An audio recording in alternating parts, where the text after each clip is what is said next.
नमस्कार शेतकरी मित्रांनो, जामदार रेशीम उद्योगमध्ये स्वागत आहे. शेतकरी मित्रांनो, आज आपला शेडमध्ये सगळ्यात महत्त्वाचा टप्पा आहे. तर आता आपल्या शेडमधील जो सर्व तुम्ही बघू शकता इकडं माल वगैरे कोश वगैरे सगळा वेचून झालेला आहे. तर शेतकरी मित्रांनो, डिसइन्फेक्शन हा सगळ्यात महत्त्वाचा आणि पहिला टप्पा आहे. तर ज्यावेळेस आपण डिसइन्फेक्शन करत असतो तर ते एकदम प्रॉपर आणि योग्यरित्या झालं पाहिजे, तरच आपल्या ज्या बॅचेस आहेत त्या सक्सेस होऊ शकतात. तर शेतकरी मित्रांनो, ज्यावेळेस आपण डिसइन्फेक्शन करतो त्यावेळेस सगळ्यात महत्त्वाचा टप्पा कोणता, की बरेच शेतकरी काय करतात की हे जे सर्व साहित्य किंवा जे घाण आहे, काडी कचरा आहे, ते काढून टाकल्यानंतर आपण शेड पहिल्यांदा पाण्याने धुतो. तर असं न करता आपले जे सर्व रोग आहेत ते सर्व बुरशीयुक्त रोग आहेत. म्हणजे जे आता इकडे बघू शकता तुम्ही, अशा पद्धतीनं आपल्या बेडमध्ये बऱ्याच ठिकाणी बुरशी आलेली आहे. तर हे जे रोग आहेत ते बुरशीयुक्त आहेत. आणि इकडे तुम्ही पाहू शकता, आता ही आळी काळी पडलेली आहे. अशा पद्धतीने हे जे काळी आळी पडलेले हे फ्लॅचरी ह्या रोगाची लक्षणं आहेत.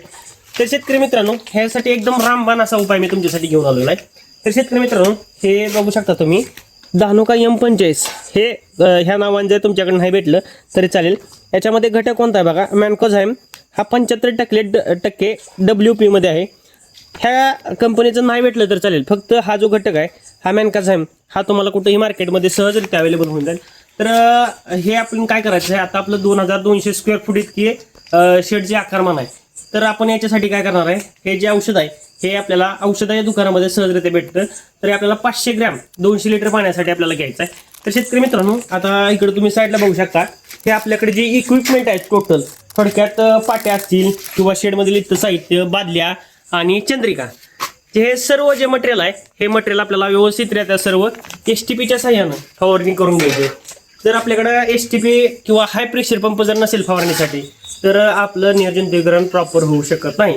तर शेतकरी मित्रांनो, पहिल्यांदा तुमच्याकडे जर STP नसेल तर STP घ्या, कारण की पाठीवच्या पंपानं किंवा इतर पेट्रोल पंपानं हे जे निर्जंतुकीकरण आहे ते प्रॉपर होत नाही. आणि हा आहे फक्त पहिला टप्पा. त्यातील सर्व जे पुढील जे टप्पे आहेत ते आपण स्टेप बाय स्टेप आपल्याला आपल्या व्हिडिओमधून सांगण्याचा प्रयत्न करणार आहोत. जर तुम्हालाही तुमची बॅच अशा पद्धतीने सक्सेस करायची असेल तर आमचे जे सर्व टप्पे आहेत, निर्जंतुकीकरण करण्याचे सर्व टप्पे आहेत, ते तुम्ही आम्हाला लाईक करा, म्हणजे फॉलो केल्यानंतर तुम्हाला सहजरित्या तुमच्या आमच्या व्हिडिओमधून तुम्हाला समजून येतील. तर शेतकरी मित्रांनो, हा पहिला टप्पा आहे. याच्यानंतर आपले जे टोटल 5 टप्पे आहेत हे स्टेप बाय स्टेप आपण आपल्या व्हिडिओमध्ये सांगणार आहे. तर तुमची बॅच सक्सेस करण्यासाठी अशा पद्धतीने निर्जंतुकीकरण करा, तुमची बॅच 100% सक्सेसफुल होऊन जाईल. तर धन्यवाद शेतकरी.